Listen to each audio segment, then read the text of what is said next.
Hi, I'm Jürgen Strauss from InnovaBuzz, and I'm very pleased to have here with me, all the way from Philadelphia in the USA, Alan Barton. Now, Alan is the Chief Executive Officer of Lehigh Technologies. Welcome, Alan, to the InnovaBuzz podcast. Thanks, Jürgen. Now, Lehigh Technologies take recycled rubber and basically make micronized rubber powder from that, and those micronized rubber powders then go into a variety of applications that deliver savings in both energy and production cost, and also reduce waste and improve performance. But we'll hear more about that from Alan later on. Now, Alan also serves on the board of a number of companies, including Renmatics, I think, Technitrol, and Wilbur Ellis Company. So I'm really looking forward to Alan sharing his insights with us today, because he does have an enormous variety of experience. And of course, I know Alan from having worked with him in the days when I was with Roman Haas.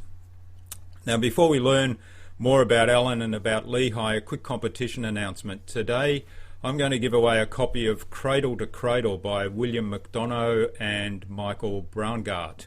And that book explains how products can be designed from the outset so that after their useful lives, they will provide nourishment for something new. So continually circulating as pure and viable materials with a cradle-to-cradle model. So stick around for details on how you can enter the draw to win that later on in the interview. So, Alan, before we learn about Lehigh Technologies and the innovative stuff you're doing there, let's find out a little bit about you. Take you back to when you were a young child. What did you want to be when you grew up? Yeah, about 1,000 years ago, something like that. When I was a real little kid, I was crazy about planes. Okay. And all I wanted to do was be a pilot. Yeah. And then sort of by the time I got into high school, that's when reality set in, I think. And my goal was to be a nuclear physicist at that point. Okay. Needless to say, neither of those two career choices actually happened. Yeah. So when did you... yeah, it's funny, actually. I was listening to some podcasts yesterday, two different ones, and both people said they wanted to be pilots when they were young. So it seems to be a common dream of young children. Yep. When did you change direction and go into chemistry? Well, in high school, I was sort of fascinated by both physics and chemistry, and the fact that my math probably wasn't up to snuff to the extent that it needed to be sort of pointed me in that direction, and I must say, haven't regretted it since. Yeah. And so once, so you had a really great career early on. You went to Oxford, if I remember correctly, and then to Harvard to do your PhD. Yep. And from there, did you go straight to Roman Haas from there? I did. Yeah. Once I left with my PhD from Harvard, I was looking to stay in the U.S. And go into the field of synthetic organic chemistry, and Roman Haas was great enough to offer me a job, and so I moved down from Boston to Philly and started my career there. Mm-hmm. And you've been in Philadelphia ever since? With 6 years out in Germany with Roman Haas in between, where my kids were born. Okay. Yeah, it's basically been in the Philly area for all that time. Okay, and I think it was while you were in Germany that we met. It was, Yep, it was. Okay, so tell us a little bit about Lehigh Technologies now. Well, so as you mentioned, the company was founded on the idea that there had to be something better to do with old tires or old rubber waste than just burning them, shredding them and burning them, or burying them, and so on and so forth. And so the founders of the company believed that if you could turn that end-of-life tire material into micron-scale powders, that would open up a bunch of different opportunities that would be higher value than those typical sort of alternate recycling type markets. And so they founded the company in the early 2000s, I think around 2003, with that notion. And they spent a few years researching the types of technology that you would need to be able to turn those chunks of rubber into those very, very fine powders. Settled on a particular type of technology out of Germany, acquired the company and started to build the manufacturing plant. I joined in 2008 after they had raised a significant amount of money from well-known investors like Kleiner Perkins and so on, to sort of move the company to the next stage, which is how do you then really commercialize those materials into the type of specialty chemicals end-use markets that we're in today. So that's how I got involved, and that's where the company started. And really, we've been commercial. The plant started manufacturing materials at scale in 2007, and that was when the first sales were. And then since 2008, we've really seen tremendous growth, even though that's been during some of the tougher economic times around the world. We've been successful at growing between 30 and 40% every year since then. That's pretty amazing. Yeah. So I was reading some statistics about the use of rubber tyres and where they end up, and it's pretty staggering. And I think these might be actually understated, because they're from back in 2008 or so. They're talking about 240 million tyres in the USA alone that are thrown away, and fewer than 7% being recycled. So there's a huge opportunity there to actually do something with all that material, isn't there? Exactly. If you can use almost the guide that for the sort of Western democracies, so industrialized economies, 1 tire per person per year is thrown away. That works for Japan, it works for the European Union, it works for the US. And then these days, about half of those discarded tires are burned for their fuel value. Right? So better than burying them or leaving them lying around on the edge of town, but hardly a beneficial use, hardly something to be proud of, given all of the technology and the chemistry that's been put into that material in the first place. That's right, yeah. So a huge opportunity, just like you said. So you've got a production facility near Georgia in Atlanta, right? Sorry, in Georgia, near Atlanta. So tell us a little bit about that and the technology, because I believe that's the biggest of its type in the world. It is. As I mentioned earlier, the milling system is a proprietary system. It's covered by a bunch of patents. And in fact, Lehigh early on bought out the small German manufacturer that produced those materials, those mills. So we're really the only ones that have this technology. And fundamentally, the process is cool the rubber in feed down with liquid nitrogen so that it's way, way below its TG. Then at least you have something brittle that can be pulverized. The type of mill this is an impact mill. So imagine that frozen piece of glass-like rubber being introduced to a jet turbine. So you have large veins whizzing around at 2,500 RPM. Into that comes cryogenically frozen rubber with a bunch of liquid nitrogen with it. It impacts the veins immediately, shatters into a complete particle size distribution, and within milliseconds, the expanding gas has blown it out the other end of the system.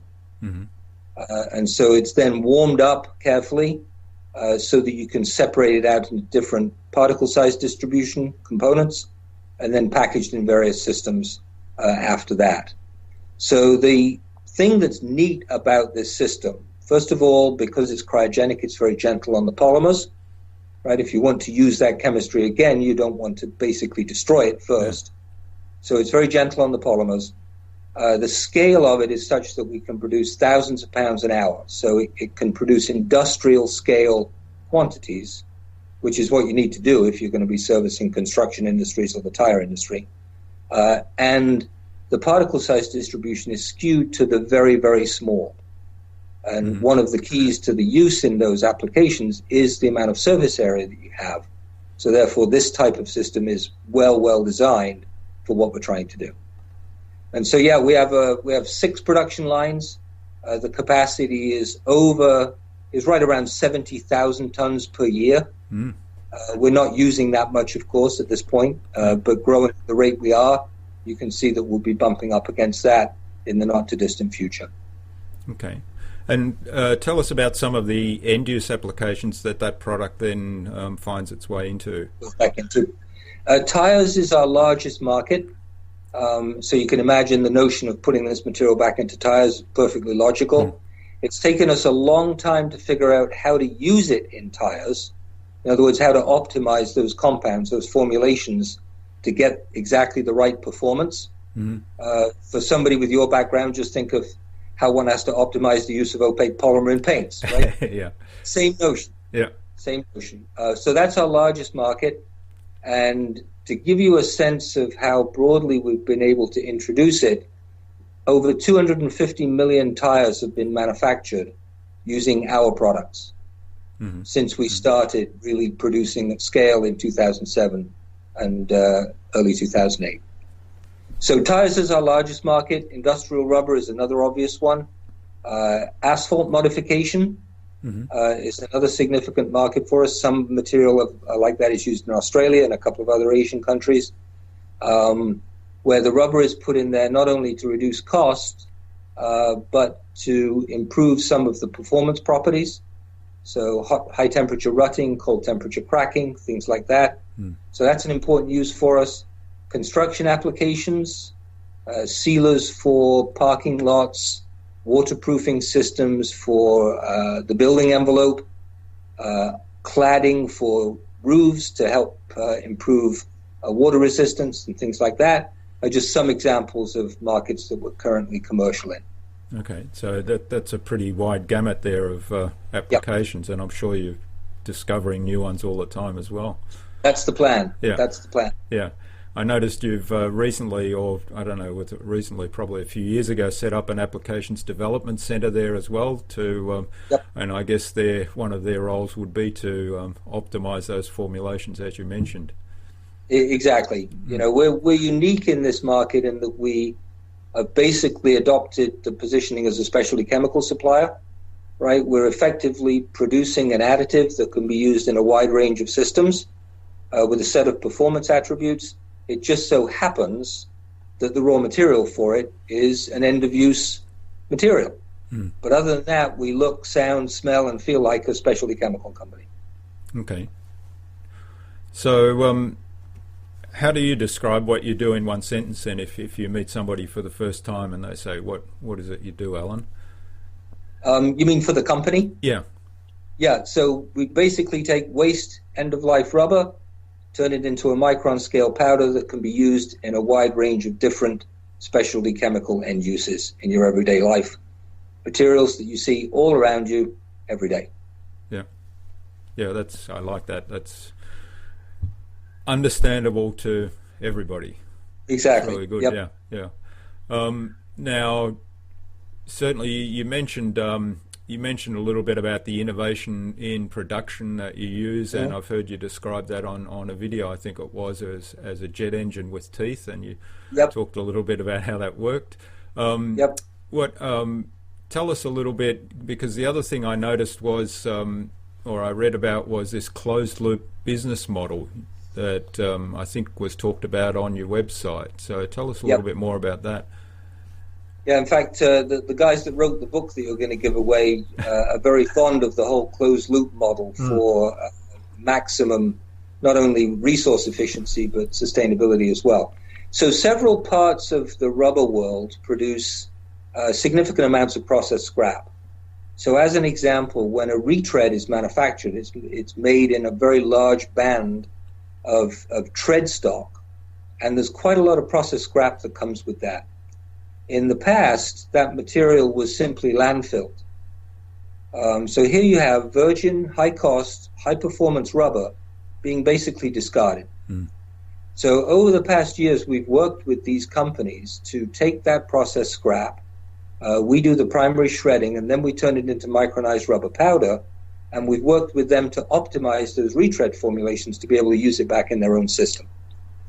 So for those guys now, think of it in terms of a quality assurance point of view. They've got exactly the same chemical compound that they started with. We segregate all that material so they only get their powder back. Okay. It's a particle size distribution that's optimized for their formulation and only for their formulation. And there's zero waste, and they save money. What's not to like about that? Yeah, it's a win-win-win. And so it is sort of, it hits all the buttons. And we therefore have very tight relationships with those guys And so from a competitive advantage point of view, it's a very sticky value proposition as well. Yeah. Yeah, that's really exciting stuff. And like you say, it gives you the ability to partner very closely with your customer. Exactly. Yeah. Exactly. And add huge value. Yep. So there's gold in that in terms of a model to work with. Exactly. Yep. Exactly. And we're trying to expand that now into some other rubber chemistries, like butyl rubber, which is very high cost rubber that's used for inner liners and things like that in tires, and also for EPDM, which of course is used a lot in automotive for waterproofing and sealing as well. Okay, and I noticed also you've just recently secured some funding to expand in, I believe you're looking to expand production in Europe? Yes. Yeah, in fact, we just completed our latest raise in the middle of the summer with our existing investors coming in with money, as well as JSR, a well-known supplier of SBRs based in Japan, joined as a strategic investor in that round as well, which is excellent to have that sort of validation from a leader in SBR technology supporting what we're doing. Yeah, so those funds will be used primarily for geographic expansion. We are in the process of putting together a joint venture in Europe, which will lead to local manufacturing early next year. And that'll be our first production line outside of the U.S. Coming after that, at some point, will be a production line in Asia. We're already exporting quite a bit of material to Asia every month. And so at some point, it makes sense to have a local manufacturing site. And we're currently sort of looking at where that might be and what sort of size and scale and cost profile it could have. Yeah, that's exciting stuff. Yep. Yeah. So what do you spend most of your time doing on a day-to-day basis? Great question. Probably about a third of my time is focused on sales-type activities. Our sales force is very small. There's only 5 people in that, including me. And so I'm spending a fair amount of time with customers. I'm the chief sales guy for Europe, so I'm traveling over there pretty frequently with our JV partner. So about a third on commercial activities, about a third on manufacturing. So think of that as cost reduction, productivity, capacity planning, all of the stuff that goes with that. Because obviously as we scale, a lot of this equipment is being pushed to limits that it wasn't intended for maybe at the beginning or designed for. So we've got a lot of work to do on debottlenecking. And about a third of my activities are on sort of what you would call internal. So board of directors stuff, investor stuff, outreach with investment bankers, things like that, and so on. So roughly a third. And that adds up to about 8 days in a week. Yeah, I think that's the case for most people in business. Exactly. So, do you worry about anything? Is there something that keeps you awake at night? Lots of things. And in fact, if anything, in the startup world, there's even more things to worry you than there are in a more established company. Because you're so thin, you don't have a lot of resources. So you don't have a lot of people to do all that worrying for you. So the things that keep me up at night, any manufacturing facility, especially one that's sort of chemically oriented, safety is a very important part of what we do. And as this process is new, as our people are learning things, we don't have a whole bunch of history on this like we would have done at Roman Haas. So safety, both of the process and our people, is key. And that certainly worries me all the time. I think the second one is constantly having the ability to grow our business. I mentioned we've done quite well in growing every year so far. That means you constantly have to be looking out at your sales pipeline, 12, 18, 24 months ahead, so that you've got a pipeline that will deliver for you moving forward, right? You can't look backwards, you've got to look forwards. And then the third one is having the talent that we need. We are very lean. Every single position has got to contribute. Everybody's wearing at least 2 hats. And we've got to be looking at, who are the next one or two people that we're going to bring on, whether it's in the R&D group, whether it's in the commercial group, and sort of thinking ahead and make sure you might make the right decisions there. So those are probably the things that I would spend the most time worrying about in the last couple of hours with a scotch before I go to sleep. Okay. So I guess that helps yes. get to sleep then later on. Yeah. Exactly. So how many employees do you have at Lehigh? We've got about 77 at the moment. Okay.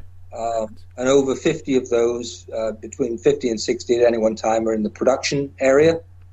And then the rest are salaried, if you like, divided up across the normal range of functions. But we're all in this, aside from the commercial people who work out of their homes, wherever they happen to be based, it's fine. Mm-hmm.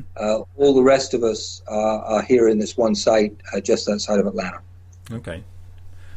So you mentioned some things that you worry about. What do you see as the biggest challenge in building an organisation like Lehigh that's kind of at the leading edge of specialty chemical application?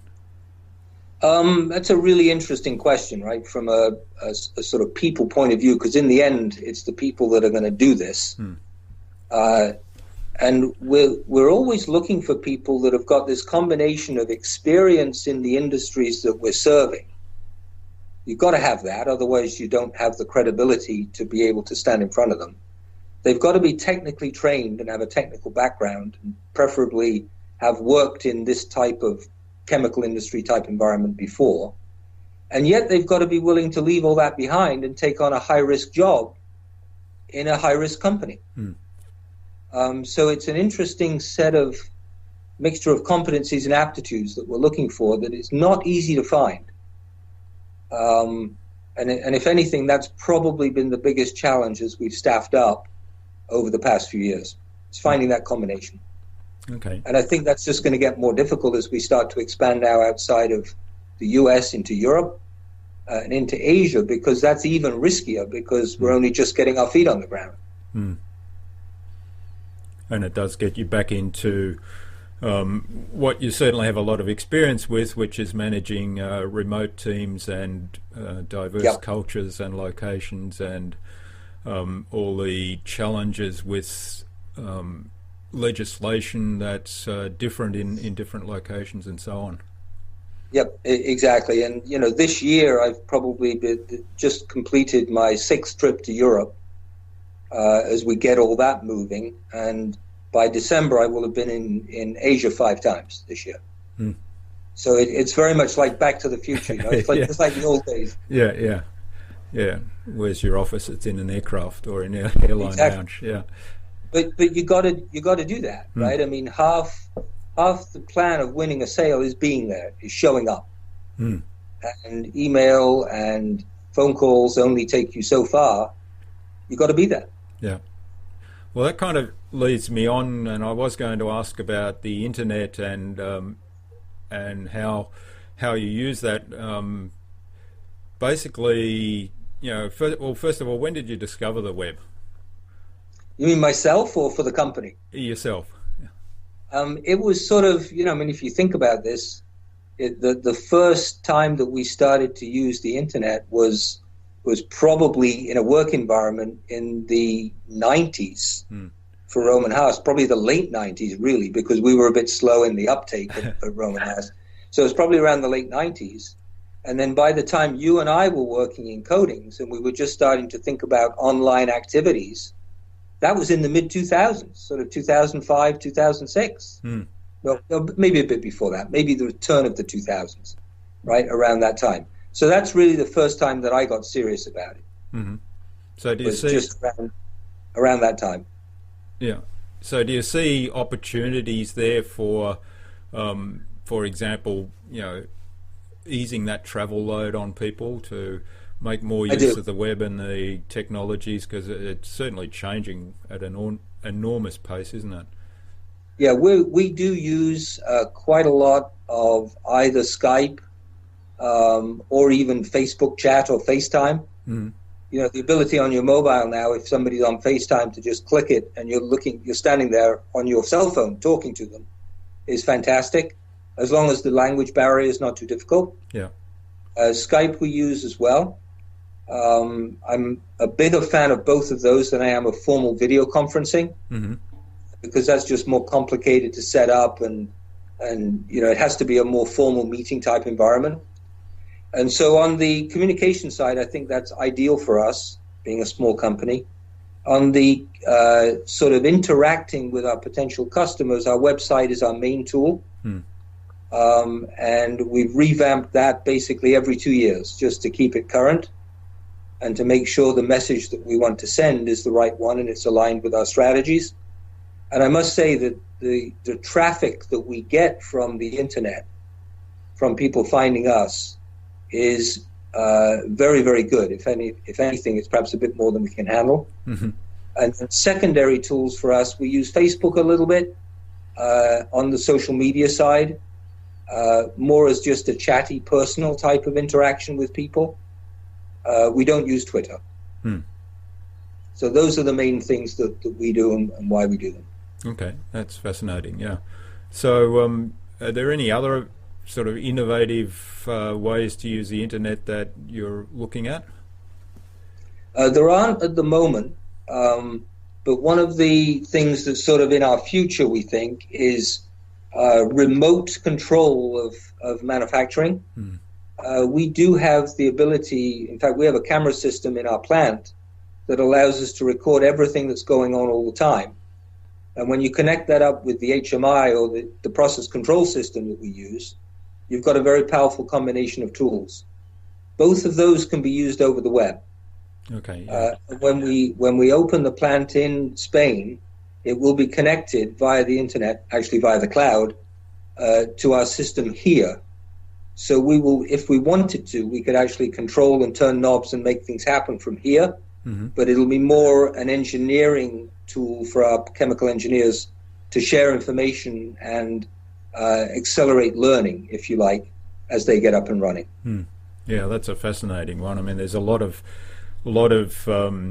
online learning opportunities there for the internet, and certainly, like you mentioned, to use real data and real case studies, if you like, to actually generate the information for that learning is really good. Yep. All right. Now, we've talked a lot about Lehigh and about what sort of keeps you up awake at night and so on. How do you keep balanced? What do you do when you're not working? Well, when people ask me, well, what about work-life balance? I ask them what it is. But there is a little bit of time. I mean, I have plenty of time on an airplane. I really enjoy reading. Yeah. Both fiction as well as non-fiction. So that's actually one of the things that helps keep me sane. And then I've always done photography as well, just like you do. Yeah. But that's really restricted to just sort of almost one photo trip a year. Okay. And then it takes me about the rest of the year to then develop those negatives and print them and get them the way I want them. So in the future, that'll change, and hopefully the balance will slip the other way once I retire. Yeah. So you're one of the few people that I know that still works with film, and I believe absolutely you used to do large format camera shots as well. I still do. Yeah, I still do. Yep, 8x10 and 11x14 black and white. Okay, fabulous. So, have you read any interesting books recently that you could recommend to our audience? I think there's several. For fun, this whole sort of Nordic crime genre has become very popular. So the girl with the dragon tattoo type stuff. Joe Nesbo is a younger version of the guy that wrote those. Okay. And it's very dark and very Swedish and Finnish type, thing. So that's kind of fun. And then I'm also reading a fair amount of history now of England in the 50s and 60s. So sort of around the time that I was born, right, and starting to be cognizant of what was happening around me. That's pretty fascinating as well. Yeah. Okay, that's good. So if you had a magic wand that you could wave and fix one thing in Lehigh, what would it be? I'd lower the cost. Lower the cost I take 5 cents out of our manufacturing cost. Okay. So that's a big challenge then, is it? Yep. Yeah. I mean, if you think back to our old days, our goal was to really drive unit costs down every single year. And we've been successful at doing that. But as you're learning the process as it grows and you're learning how to make more product with the same assets, right, it's hard to have a singular focus on that and make as much progress as you'd like. So what's the biggest component of the manufacturing cost there? Is it energy, or is it? I think there's two major ones. One obviously is nitrogen. That's a key input that we use. And then the second one is raw material. And whether that's material that we acquire ourselves and shred, or whether it's stuff that we buy, it's managing that complex mixture of raw materials and making sure that we can get them at a good cost. Okay. That's fascinating. I would have thought maybe energy might be a big chunk there. It is in a way, because energy is the major constituent of the cost of liquid nitrogen, right? So in a way, that is what we're buying. Okay. So you've mentioned the expansion plan, so and the future plans for Asia as well. So they're obviously the key things that you're currently working on. Yes. Yeah. I mean, we're currently selling to Europe at the moment. We actually bring raw material from Europe to Atlanta, make micronized rubber powder here, and ship it back. So that we reach compliant. And so the quicker we stop doing that and the quicker we make it locally, the better off we'll be. Yeah. As I said, we are selling into Asia now quite a lot. And so it's really setting about what is the timing to start that project, because we'll have volume to put in there straight away as soon as the plant is running. And then we can handle Latin America by export for a little while longer. Yeah, well, that's a great position to be in, to have the sales online already before you set up a facility. Yeah. Yep. All right. Well, let's move on to what I call the buzz, which is our innovation round. So it's about 6 or 7 questions that hopefully will get a very short answer from you that'll blow the audience away with your insight. So what do you think is the number one thing people need to do to be more innovative? I think it's to embrace risk. So much innovation is stifled because people fear making mistakes, or their bosses don't like people making mistakes, or the culture is to avoid making mistakes. But you can't innovate if you don't make mistakes, if you don't go down blind alleys, if you don't try things that don't work. So embrace risk, make mistakes, enjoy them, learn from them, move on. Yeah. That's great advice. Yeah. What do you see as the risk of innovation? The what you could perhaps guard against when you take that path? Give it a fair amount of thought first. Rule out the really stupid mistakes, and concentrate on making mistakes that you can learn from. Yeah. Try to avoid the mistakes that somebody else has already made as well. Yeah, right. Yeah. Right. Let somebody else do the stupid ones, and then you just do the targeted ones. Yeah, great. What's the best thing that you've done to develop new ideas? I think listen to as many different people as you can. Whether that's people that are trying to do what you're doing now, they might have done it before and it didn't work. People that are in industries that supply you, people that are in industries that are maybe a replacement product for yours, your customers, your employees. Listen. Ask a billion questions, listen, and try and join all those dots and see what it's telling you. Yeah. Okay. And do you have a tool or a system for being more innovative? No, we don't. Or I don't anyway. Because I think when you're in a startup, it is such a roller coaster, and where you need to innovate changes frequently over time. And so I think having a specific way of going about it, or a specific process that you use, at least it feels for me that that doesn't work so well. I'd almost rather just confront each thing or confront each idea and say, all right, what's the best way to approach that? Yeah. So case by case basis. Yeah. Yeah. All right. What's the best way, to keep a project or a client on track? Oh, good Lord. I wish I could come up with a better way of doing that. I mentioned before that half the process of the sale is being there. Hmm. The more often you're in front of the customer, the better off both of you will be. Yeah. The fact that you're showing up means that you care. If the visit is planned, you've got some things you want to cover.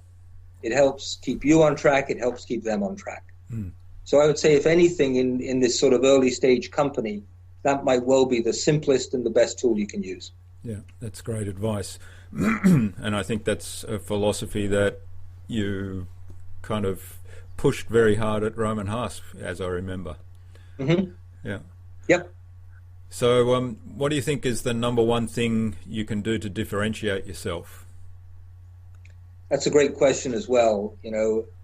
Talking about for Lehigh in particular, I think it's to, now that we've developed our sort of image as a technology leader, as somebody who knows what the product is that they have and knows how to use it, I think protecting that position is probably the single most important thing we can do to create value. Mm-hmm.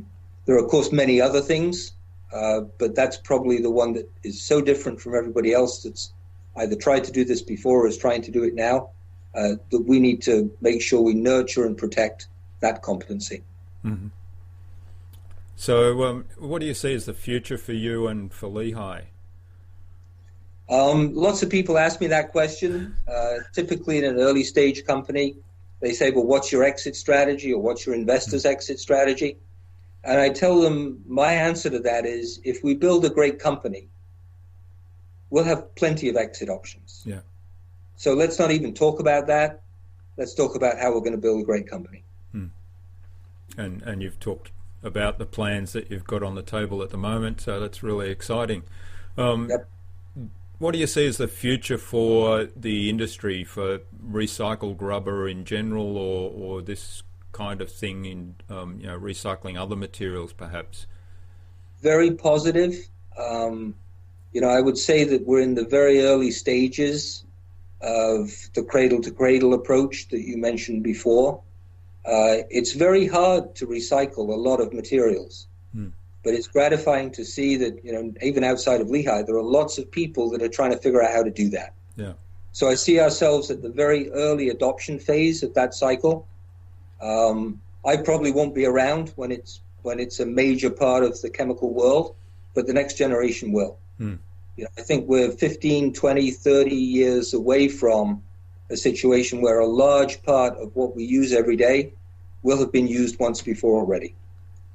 Yeah, that's great, and it's a good segue into the competition again. As I said, I'm giving away a copy of the Cradle to Cradle by, and I don't have in front. There it is. William McDonough and Michael Braungart. So Cradle to Cradle. Basically talking about continually circulating viable materials so that we're not wasting as much as we do today. So what we'd like you to do to enter that competition today is tell us about a recycle innovation that you're aware of, but perhaps you're doing yourself or you've seen other people doing, and how that is contributing to this cradle-to-cradle approach. Give us a little bit of a description in the comments below this video, and I'll get Alan to come and have a look at those comments in a few weeks' time and award the prize, if that's okay. That sounds good. Yeah, great. So what kind of things do you expect from the Internet of Things? That's another very interesting subject these days. There's a good friend of mine who's been a career commercial guy in the startup world, and he is now involved in that Internet of Things market. And you can start to see the first examples of that showing up around us now, right? Smart houses and some of the stuff that goes with that. The consumers love it because it gives them more control over their environment. So I think that's one of the first places that you'll start to see simple things happening, whether it's energy control and savings or whether it's monitoring other key parts of your household. that's going to be the first place to hit, in my view. Yeah. And then, you know, some of the more bigger industrial things will probably follow after that. So, you know, I think well within my working life, you know, my mobile phone is going to be controlling a large portion of what I do every day. Pretty cool. Yeah, it is pretty cool.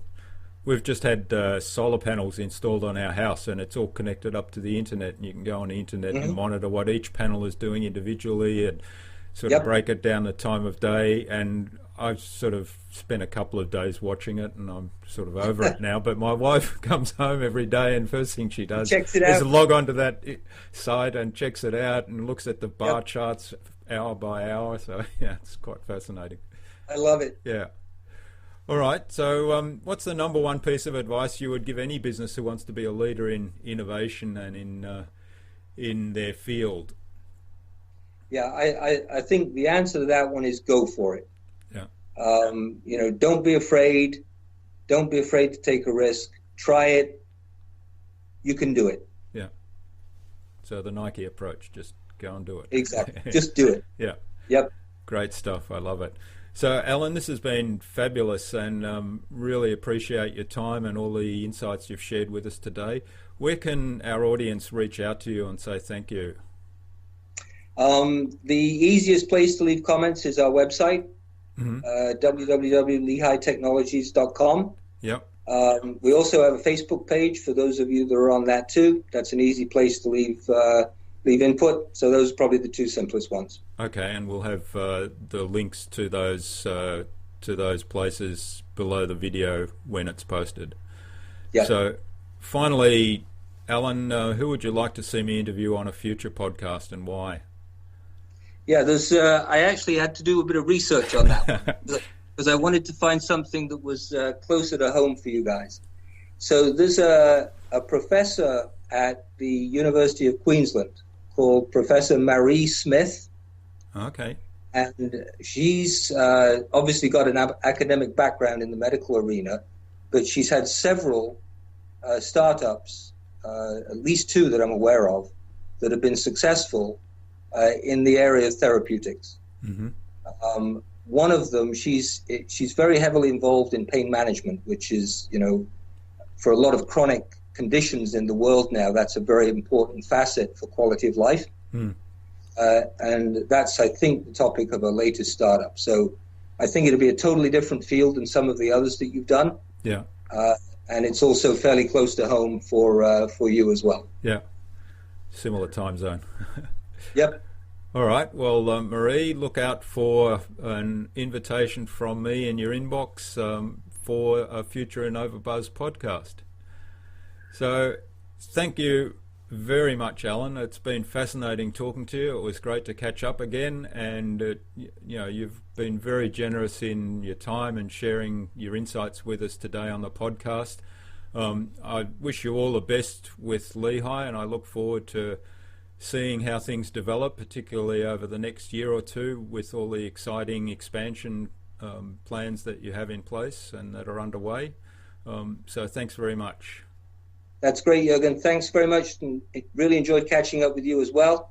And hopefully sometime in the next year I'll be in Australia. Okay. And we can catch up with a beer. Yeah, we'll have to do that. Thanks, all right. Alan. Thanks. Bye-bye now. Bye.